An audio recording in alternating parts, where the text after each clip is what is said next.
les politiques sont vraiment à la traîne. C'est-à-dire, le problème, c'est que Emmanuel Macron, Gabriel Attal, François Bayrou ou le nouveau Premier ministre n'ont visiblement toujours pas compris ce changement de réalité. Donc pour vous, c'est une évidence. Pour vous, c'est une évidence. Moi, c'est le minimum. Maintenant, je voudrais qu'on rentre dans les détails. Ce que répondait hier, encore une fois, le président du Sénat. Le Sénat, je le rappelle, a voté contre la taxe Zuckman. Il donnait 3 exemples. Il donnait l'exemple de 3 entreprises françaises, Mistral, l'intelligence artificielle, Doctolib et Seb.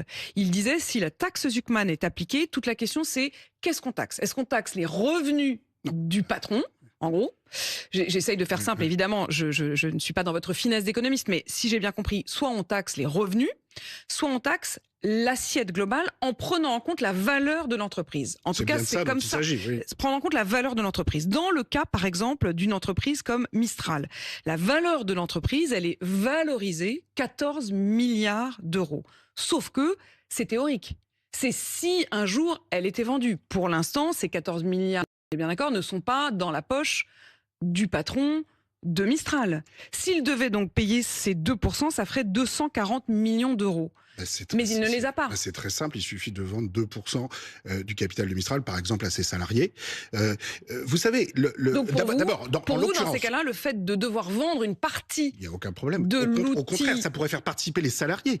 Vous savez, la richesse, elle est toujours collective. C'est-à-dire, la richesse, ça suit pas, c'est pas quelques génies individuels ou un génie individuel comme ça qui a inventé tout seul l'ordinateur, etc. Enfin, ça marche pas comme ça. C'est des milliers d'ingénieurs, de techniciens, de salariés. Et bien, c'est l'occasion de les impliquer. D'ailleurs, moi, je pense que, indépendamment de cette redistribution des actions qui est très importante, cette redistribution du capital, il faudrait aussi qu'on ait en France, comme on a en Allemagne ou en Suède depuis les années 50, des droits de vote pour les salariés, pour leurs représentants au conseil d'administration, parce que les actionnaires, les patrons français voudraient garder tout le pouvoir pour eux. Bon, on peut les comprendre. Sauf que du point de vue de l'intérêt général, ça marche très bien, ce système qu'on a en Allemagne et en Suède depuis les années 50, où vous avez la moitié des droits de vote dans les grandes entreprises pour les représentants des salariés. Ça permet d'impliquer les salariés dans les stratégies à long terme de l'entreprise. Et c'est comme ça que ces pays ont construit la productivité par heure de travail la plus élevée du monde.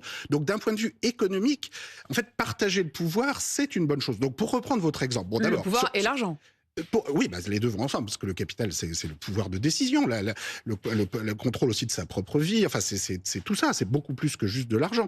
Donc, pour reprendre cet exemple de Mistral, moi, je ne sais pas qui possède ces 14 milliards d'euros de Mistral, si c'est une seule personne, 10 personnes, bon, je ne connais pas les détails. Mais dans tous les cas, quand vous possédez des milliards, ou même, là, en l'occurrence, plus de 100 millions d'euros, dans le cas de l'impôt plancher de 2%, est-ce que vous pouvez vous séparer de 2% de vos actions proportionnellement, enfin, vous voyez, il n'y a aucun problème. Vous pouvez aussi payer l'impôt en titres. Et ensuite, l'État... payer en titre, ça veut dire quoi? Ça veut dire, au fond, ça veut dire que vous donnez à l'État... devient un actionnaire de votre entreprise. Alors ensuite, qu'est-ce qu'on fait? Certains voudraient un fonds souverain en France, donc ça pourrait être l'amorce d'un fonds souverain. Certains défendent cette idée. D'ailleurs, je veux dire que plus généralement, cette question d'impôt, c'est d'abord une question de souveraineté. C'est-à-dire qu'un pays qui refuse de faire payer à ses plus riches citoyens le même impôt que les classes moyennes et les classes populaires, qui renonce à toute possibilité, c'est un pays qui abandonne sa souveraineté, c'est un pays qui va dans le mur.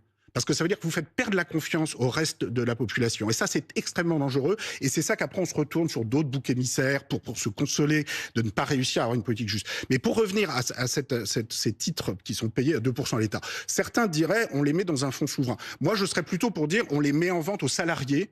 Et on a bien compris que c'était une manière pour vous de participer, de faire participer les salariés à l'entreprise. Tout ça pour dire qu'il y a des solutions absolument... Enfin, toutes les excuses qui sont données, en fait, dès qu'on gratte un petit peu, on se rend compte que c'est simplement un refus pour vous, de c'est mettre un choix.